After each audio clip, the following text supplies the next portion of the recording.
Got your barf bag handy? The Medicare for the Lazy Man podcast is on the air. The Medicare podcast for Medicare podcasters. And now proving you can take the boy out of Oklahoma, Medicare expert Doug Jones.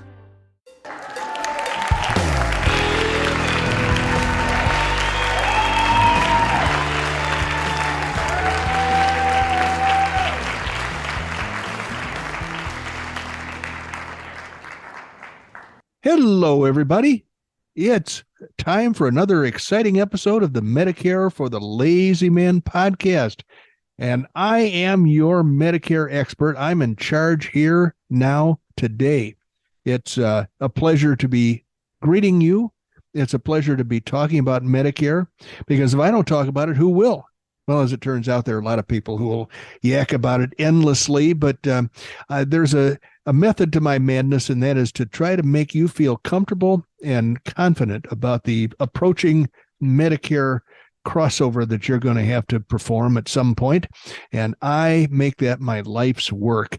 It is important that people approaching Medicare make the right decisions and perform their duties at the correct times to avoid problems and to avoid lifetime enrollment penalties and things like that. And that's what I'm here for. And I'm here to help you purchase the insurance products that will make Medicare an ironclad, bulletproof, armored protection for you as far as medical bills might go, because you just never know when something bad will happen in the future, and those medical bills will assault your fiscal well-being, and you will be able to defend yourself with the decisions that we've made when you first enter Medicare. So that's the whole point of our exercise, and one of the ways that I can help you do that is to encourage you to buy my book, Medicare for the Lazy Man 2023. If you put that in the search window at Barnes & Noble or Amazon.com, you're going to find yourself faced with several editions of my book, but each one has the same valuable knowledge in it. It's an explanation of the Medicare system, but not too much of an explanation. It's some of the detail of the Medicare system, but not too much of the detail. Some suggestions as to how you should approach Medicare and what you should do, but not too much of that, because frankly, Medicare is not the most exciting subject in the world, but it's a necessary evil. So I try to make it as painless as possible, and I've been told by countless people that the book did what I intended it to do. So I'm very proud of it for that purpose, and I'm hoping that you will find it to be very useful as well. Medicare for the Lazy Man 2023. Speaking of lazy men, I'm looking at a guy right now who's sitting out by a swimming pool with the sun setting in the west, and and he's just happy as a clam right now. Randy, what's going on in your life? Oh, I am having a great day today after I got all my little widgets and all that kind of stuff working. But I was going to ask you before I delved into this, I have this specially curated list of Medicare questions. Uh-huh. Would you like me to trot one of those out? I wish you would. Okay, well, this one I think again is going to be very, very simple for you. Well, they're all simple for you, but Well, that's because I'm a simpleton. Well, plus you're an expert. So, you know what the definition of an expert is, right? I think I should hear it from you.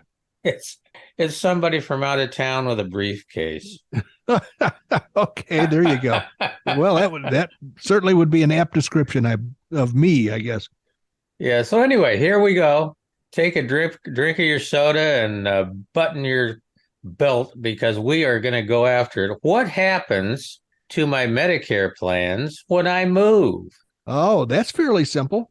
I had to take a drink of my soda. Randy put that thought in my head, and I could not avoid it. It's like I'm his puppet.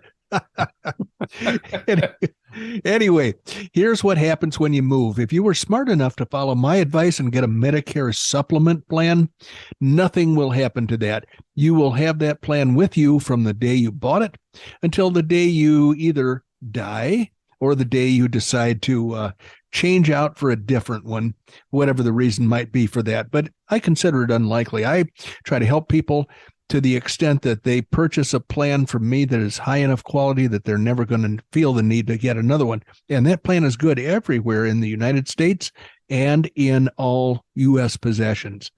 So the other problem you have is the drug plan. If you have a drug plan that is typical of all drug plans, Medicare Part D drug plans, that has a geographical area. And you will have to reapply in your new location. So your geographical location with your new drug plan may look exactly like your old drug plan. It may be the same company. It may have been done on the same application pages, but that's the stupidity of some of these Medicare laws. So you cannot move with your drug plan. You must apply for a new drug plan with your residence address being your new location. If you were unfortunate enough to get a Medicare Advantage plan, it's the same kind of thing. Once you move with the Medicare Advantage plan, you have to replace it because it's only good in a geographical area where you used to live. However, that's a good news because it gives you the opportunity to rethink the Medicare coverage and maybe think about getting a Medicare supplement plan, which is what I recommend for all of my clients. And in fact, that's what all my clients buy because I refuse to sell a client a Medicare Advantage plan.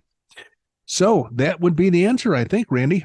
I was going to ask you, could you remind me? I know I should have this right off the tip of my tongue, but could you remind me what Part C is? Crap, I know. And what does that stand for? Medicare Advantage. That's crap. That's right. Exactly right. Medicare Disadvantage, Medicare Scam Vantage. Scam Advantage, yes. All very that wise stuff. People use that. So Medicare Advantage is something to be avoided. And you keep hearing about how many more and more people are enrolling in Medicare Advantage plans. But in reality, I believe, like we discovered in the last episode, that it's groups of retirees being forced into Medicare Advantage that accounts for the growth in that plan. I don't. So let me ask you. You're the expert. So let's say that I'm in one of those situations where I'm going to be forced out of my supplement plan into a Medicare Advantage plan. Is there nothing I can do about that other than just, suck it up and go stay with my supplement? That article I read said very clearly, you don't have to take either of the two plans that they have available. You may go outside the system and get your own plan, but you got to pay for it yourself. So if you say, I prefer to have the quality of a Medicare supplement plan over the free and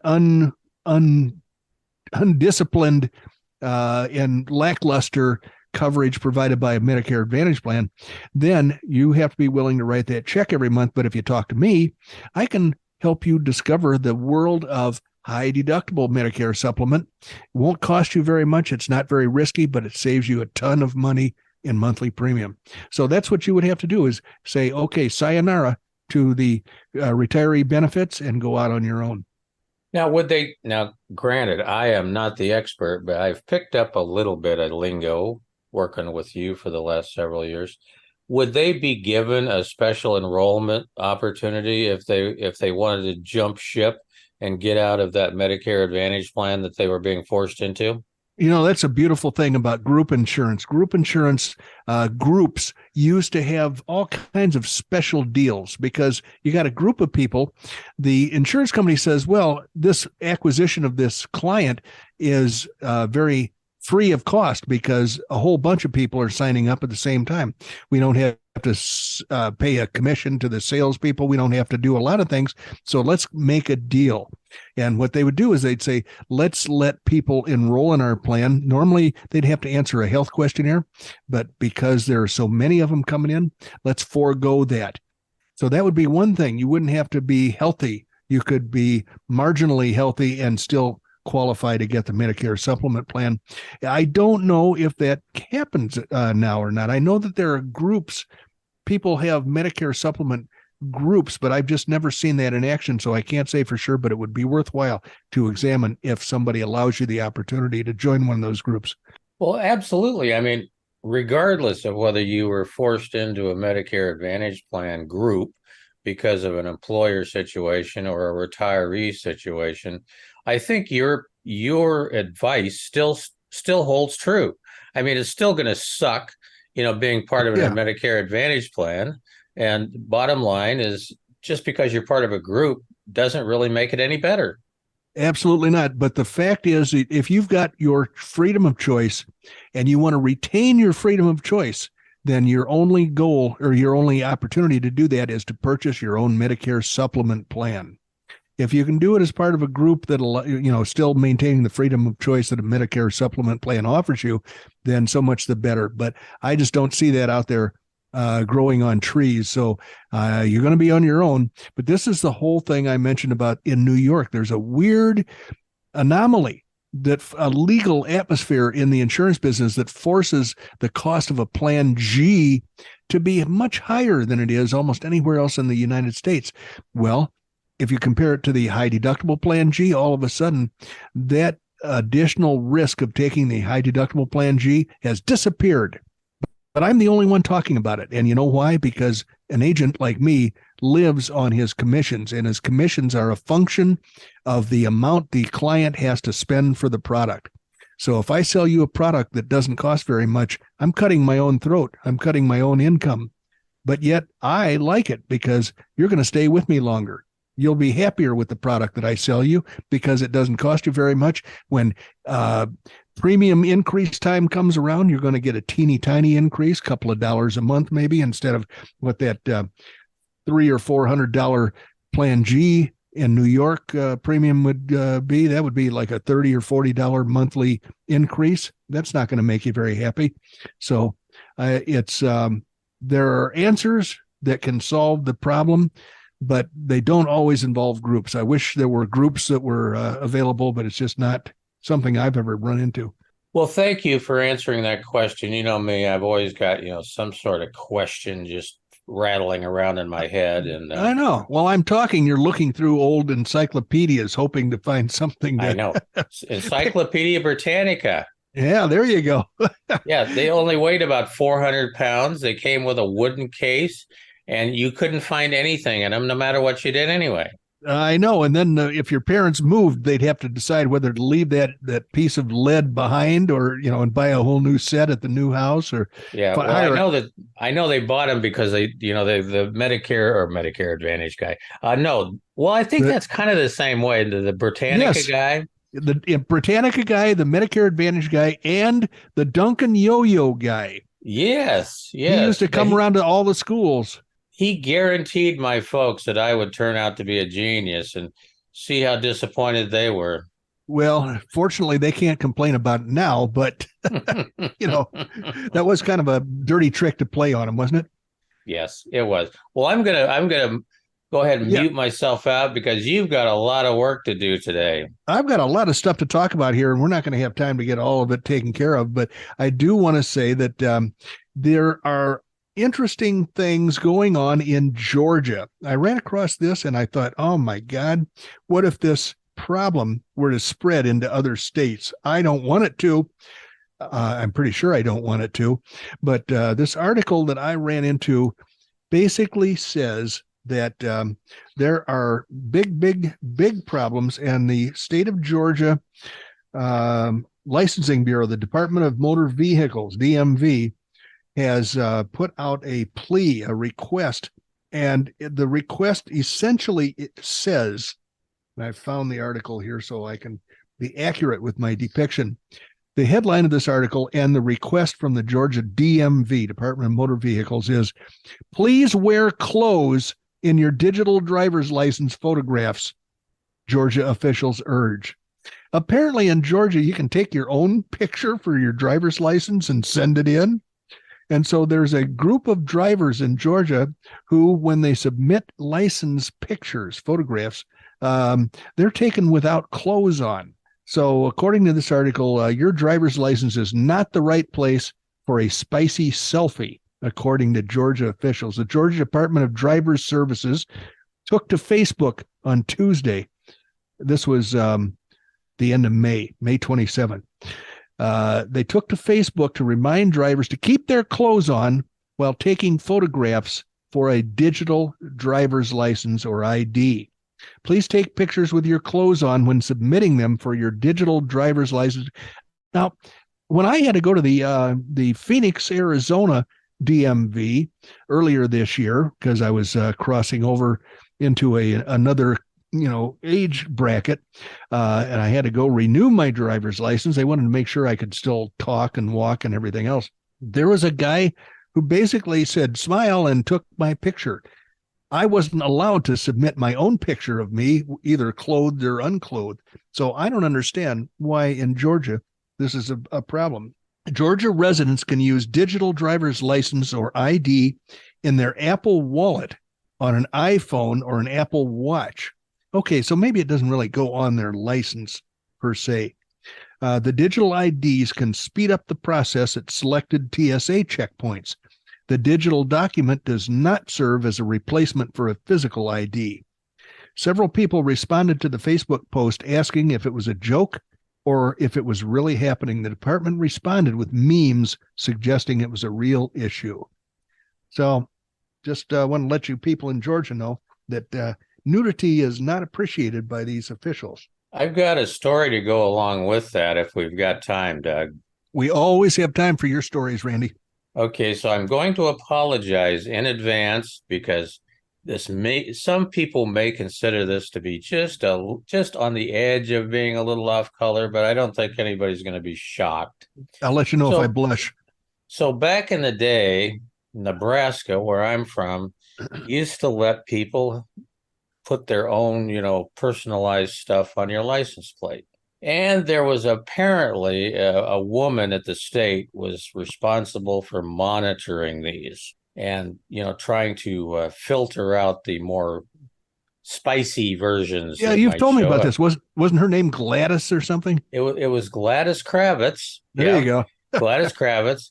And unfortunately, Gladys didn't have enough worldly knowledge to be able to catch them all, because I personally was driving down one of the main drags in Omaha, Nebraska, when I used to work for the bank downtown, following a Corvette. One of those guys in a Corvette. It's always a Corvette. It's always a Corvette guy. Wasn't a GTO guy. It was a Corvette guy. And guess what his or her license was?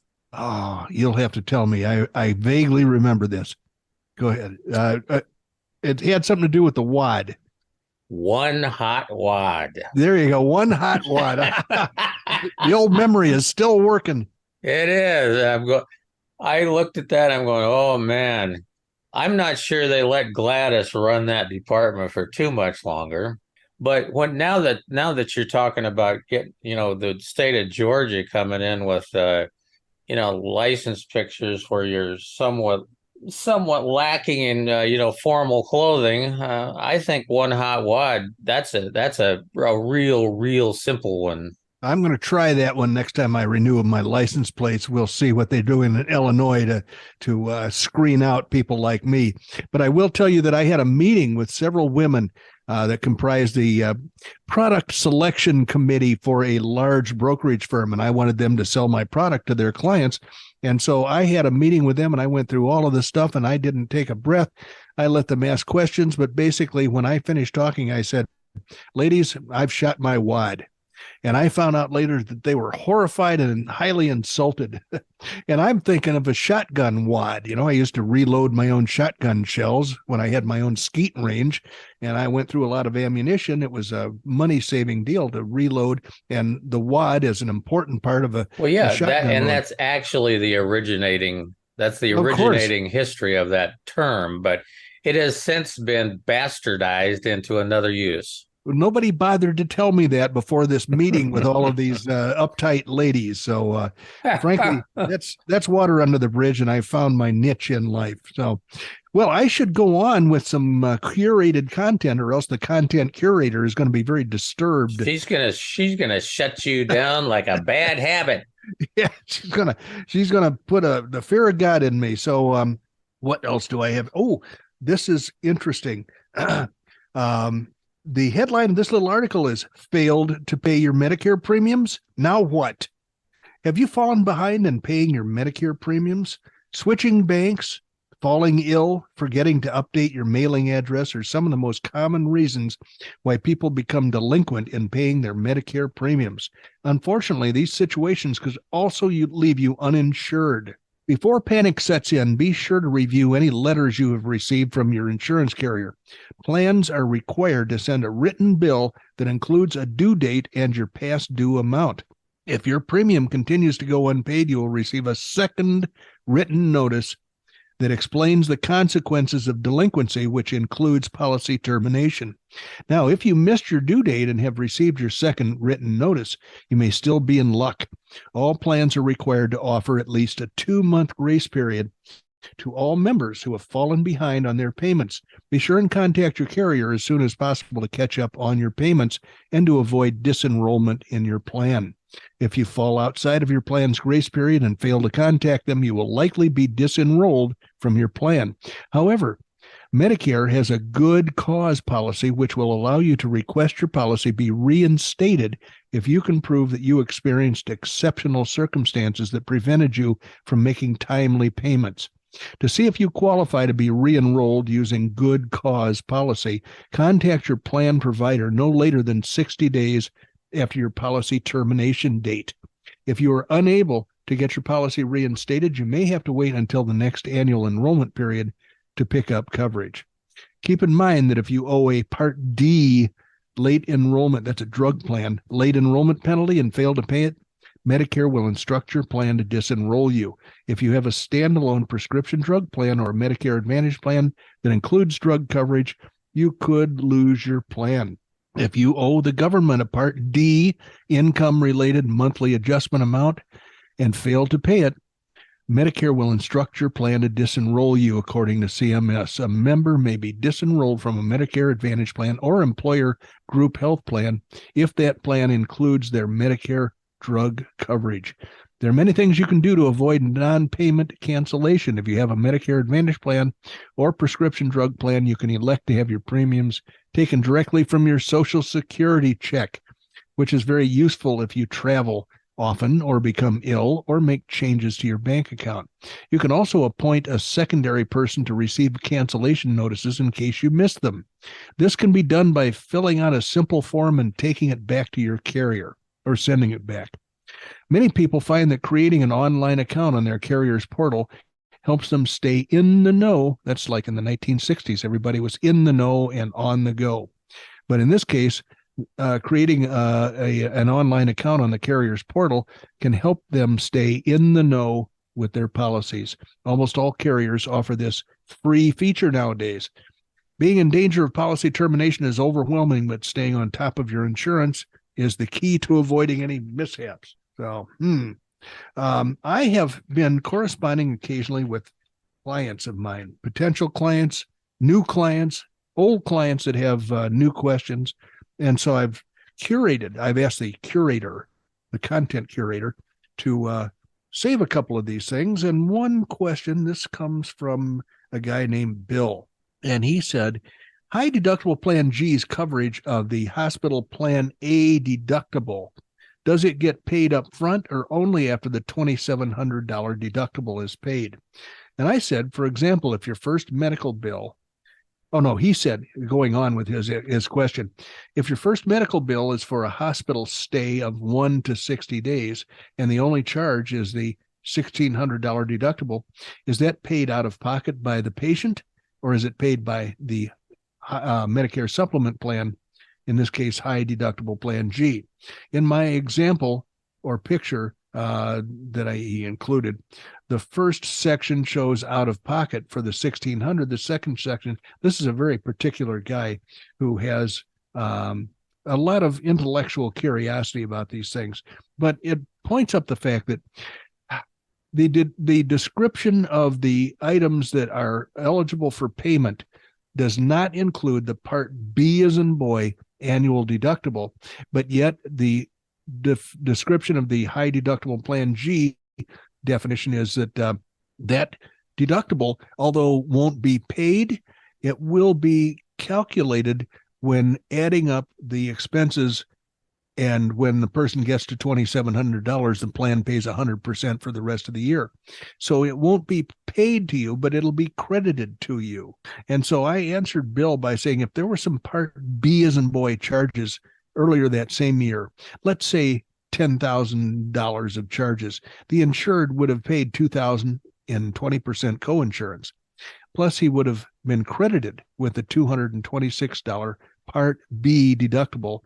But the law does not allow any Medicare supplement to pay that. That would leave $474 he would have to pay towards the $1,600 Part A deductible. This might have been a bad choice for the curator to pick because, frankly, when you're talking numbers, it's a little difficult to envision during a podcast what the numbers are doing. And right now, they're dancing around in front of my head. So let me then go to Dave. Actually, I'm Dave. This is Greg who wrote this letter. He said, "Hi, Dave. I hope you had a good Memorial Day weekend. I've enjoyed listening to you and Randy on your podcast for the last year. I've also purchased your book and I've read it twice. Great job. It's easy to read and it makes sense." And he goes on to say, "I'll be turning 65 in 3 more months and would like for you to be my agent for Medigap. I have always been drawn to the high deductible plan. I've been drawing Social Security since I was 62 and was on Cobra and I've been on Obamacare ever since. So I'm really looking forward to being on Medicare. Now for the concern. Last week I had a TIA, which is a mini stroke.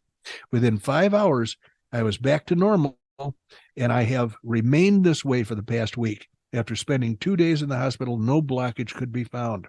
The cardiogram results weren't in when I left the hospital. I have an appointment with a cardiologist next week to review. Also, I'm wearing a heart monitor. So we're thinking it may have been a heart problem. I have been taking baby aspirin and Lipitor. Before all this, I never had any symptoms other than feeling a lot of fatigue. Now I feel better than I have in months. If only this could have happened 3 months later. But hey, that's life, and it could have been much worse. I'm very thankful that I'm back to normal. The concern I have is how will this affect my ability to purchase a Medicare supplement policy? Is there any possibility that I may be denied? Do you have any idea as to what a plan would cost?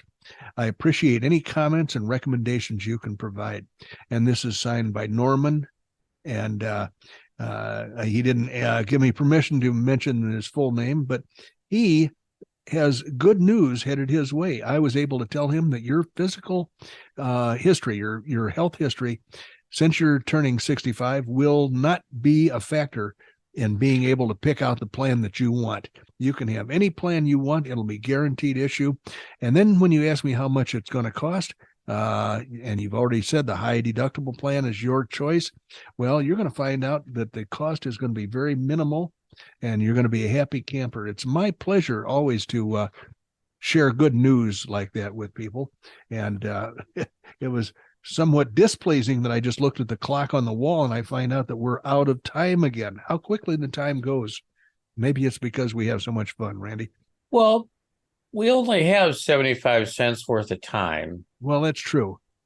You know, every week when we put these things together, Doug sends by which particular courier is it? Is it Wells It's Fargo? the cheap one. No, it's Bob's Courier Company. Bob's Courier Service. He sends over the appropriate amount of quarters, and I have those in hand to put in the meter. I want to see them from time to time, so I want to make sure that he's not profligate. Yeah, I'm just saying that, 75 cents a week, 75 cents 3 times a week. That's all I get. So we're going to have to bring her in for a landing. But ultimately, I think we got a good job done today because we had some meaty information. Oh, good. I'm glad to hear that. I'm hoping the audience feels the same way. So we're going to have to land the plane. Let's go ahead and do that. Let me mention, I always do, Doug is a nationwide licensed agent to help you with your Medicare and Medicare supplement needs. DBJ at MLM Mailbag is the hottest email going, so write that down and send him some stuff because he stands out. It's really kind of sad. He stands out by his mailbox every morning, hoping to get something at that particular email address. And some days it's really, really good. And other days he drags, head down, tail between his legs, goes back because there's no email. So help him out there. And at the website of MedicareForTheLazyMan.com, there's just lots of stuff you can see and do there. We already talked about the books. So let's just jump right to the don't forget to give us some stars on our podcast and book because we could certainly use it. We're always up against it in the rating wars. But those of you who have been watching or not watching your watches, you have just spent about 32 and a half minutes with Doug Jones, the insurance guy from Oklahoma. No more. He is living in the high mountains behind Cave Creek, Arizona, in his fortress of solitude. And I'm going to ask him to tell you before we sign off which way the circular stairs go in his fortress of solitude. They are clockwise if you're going up and counterclockwise if you're going down. Thank you for joining us. And next week, we're going to tell you why that is. Bye-bye, ladies and gentlemen.